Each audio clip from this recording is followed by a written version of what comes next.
საქართველოს მეხუთე პრეზიდენტი სალომე ზურაბიშვილი ბოლო პერიოდში პროპაგანდისტული სამთავრობო მედიისა და მათი ექსპერტების თავდასხმის მთავარი სამიზნეა. მიზეზი მარტივია. სალომე ზურაბიშვილი ერთადერთი ქართველი პოლიტიკური ფიგურაა, რომელიც ტრამპის ინაუგურაციაზე დაპატიჟეს.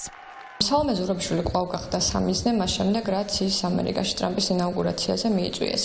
ერთი მხრივ ხდებოდა ფოტოფაბრიკაციების გავრცელება, რის მიზანიც იყო რასკურალია სალომე ზურაბიშვილის გაშარჟება, დისკრედიტაცია, ხოლო მეორე მხრივ არასრულად და მანიპულაციურად მიეწოდებოდა მკითხველს ინფორმაცია ტრამპის ინაუგურაციასთან დაკავშირებით. მითების დეტექტორმა გადაამოწმა 17 იანვარს პროსახელისუფლებო მედია პოსტივისა და სამთავრობო ექსპერტების მიერ გამოქვეყნებული პოსტები, სადაც იყო მტკიცება, რომ დონალდ ტრამპის ინაუგურაციაზე დასასწრები ბილეთების ყიდვა ნებისმიერ მსურველს შეეძლო. ბილეთების საიტს თუ შევამოწმებთ, ვნახავთ, რომ ჯამში 220,000 ბილეთი დაიბეჭდა ამერიკის მოქალაქეებისთვის. ყველა შეუძლია ამ ბილეთის დაჯავშნა და შემდეგ უფასოდ აღება. ამ ბილეთს გაწვდის შენივე წარმომადგენელი კონგრესში, შეგვიძლია მიხვიდე ვაშინგტონში შენს წარმომადგენელთან და ასე აიღო ბილეთი.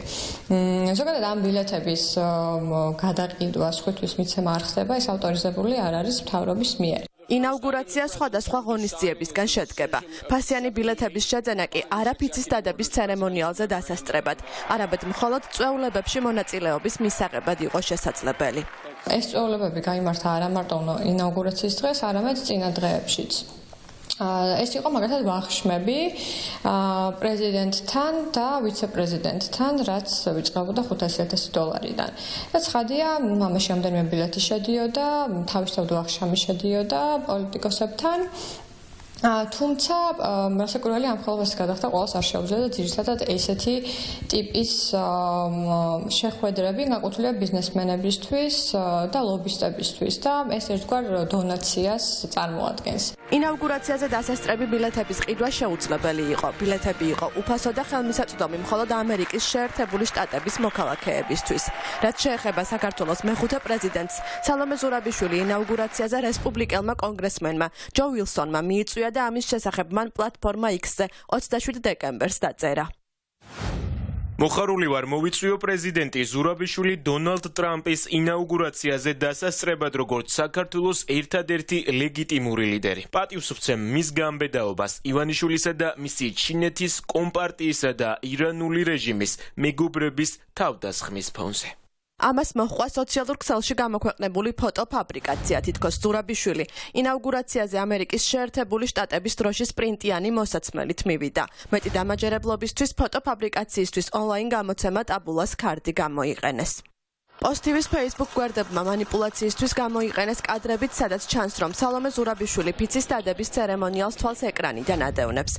Facebook ანგარიშები და გვერდები ამით ზურაბიშვილის დისკრედიტაციას ცდილობდნენ და ირწმუნებოდნენ, რომ მეხუთე პრეზიდენტმა მთელს ცერემონიალს ტელევიზორში უყურა. კონკრეტულად ის ადგილი, სადაც პრეზიდენტმა ფიცი დადო, იყო ბროტონდა კონგრესის შენობაში. ამ დარბაზში გამოვიდა ის სიტყვით და იქ ეტევა მხოლოდ 600 ადამიანი. შესაბამისად, ლოგიკურია, რომ 600 კაციან დარბაზში პირველ რიგში მოხვდებიან ძველი ლიდერები, ამერიკის შეერთებული შტატების პრეზიდენტები, მნიშვნელოვანი პირები, მათ შორის მოსამართლეები, პირადად მიწვეული სტუმრები, რომელთა შორისაც იყვნენ ბიზნესმენები. რაც შეეხება დანარჩენ სტუმრებს, ისინი განთავსდნენ ასევე კაპიტოლიუმის შენობაში, უბრალოდ სხვა დარბაზში, რომელსაც ემანსიპაციის დარბაზი ქვია და სწორედ ამ დარბაზში იმყოფებოდა სალომე ზურაბიშვილი. ფიცის დადების შემდეგ ინაუგურაცია სწორედ იმ დარბაზში გაგრძელდა, სადაც სტუმრები იყვნენ, მათ შორის სალომე ზურაბიშვილიც. ტრამპის სიტყვით სწორედ იქ გამოვიდა. ემანსიპაციის დარბაზში ტრამპმა მიმართა სტუმრებს და მათ შორის იყო სალომე ზურაბიშვილის კადრებშიც ვხედავთ, ეთითელი პალტოთი რომ ჩანს.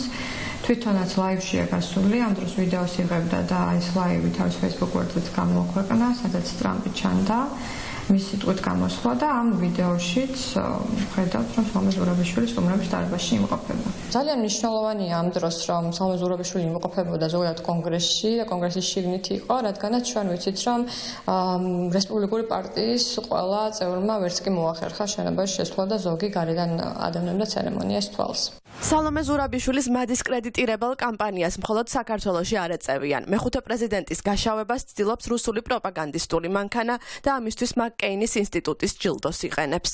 ეს მოხდა მაშინ, როდესაც ცნობილი გახდა ინფორმაცია, რომ ზურაბიშვილმა მიიღო მაკ-კეინის ინსტიტუტის სტიპენდიატის სტატუსი და რუსული ქსელების მიერ სხვადასხვა სოციალურ პლატფორმებზე გავრცელებული იყო ინფორმაცია იმის შესახებ, რომ სალომე ზურაბიშვილმა დატოვა საქართველო, გაიქცა ქვეყნიდან, მიატოვა აქციის მონაწილეები, მიუხედავად იმისა, რომ დაპირდა მხარდაჭერას პროტესტს და მის მონაწილეებს და ძალიან მრავალფეროვანი იყო ის აქტორები, რომლებიც ავრცელებდნენ ამ დეზინფორმაციას. განსაკუთრებით აქტიური ეს კამპანია იყო, რა თქმა უნდა, საქართველოს მეზობელ ქვეყნებში, რუსეთში, ოკუპირებულ ტერიტორიებზე, უკრაინის, ასევე სომხეთსა და აზერბაიჯანში და ბელარუსშიც, მაგალითად, სახელმწიფო ტელევიზიამ გააშუქა ეს სალომე ზურაბიშვილის გაქცევა, მას უწოდებდნენ აგენტს უცხოეთის ქვეყნების და უფრო შორსაც წავიდნენ და წარმოაჩენდნენ სალომე ზურაბიშვილის მიერ ქვეყნის გამოგონილ დატოვებას, ემანუელ მაკრონის პოლიტიკის დამარცხებად. სამართლიანმა არჩევნებმა შეისწავლა ამ კამპანიის აქტორებიც და მისი გავრცელების არეალიც.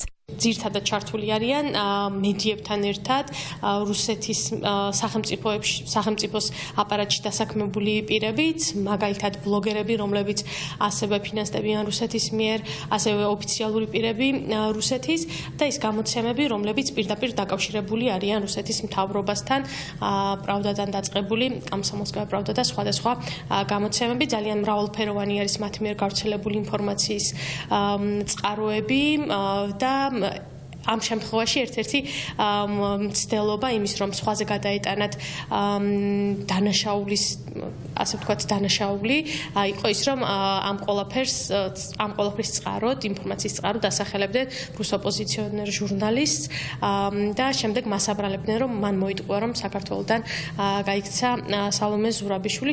ქართული ოცნების ინტერესების გამტარებელ პოზიტივისა და კრემლის პროპაგანდისტულ გამოცემა პრავდას ახლა საერთო სამიზნე ჰყავთ. კამპანია მრავალფეროვანია, მაგრამ მიზანი ერთია: საქართველოს მეხუთე პრეზიდენტის სალომე ზურაბიშვილის დისკრედიტაცია.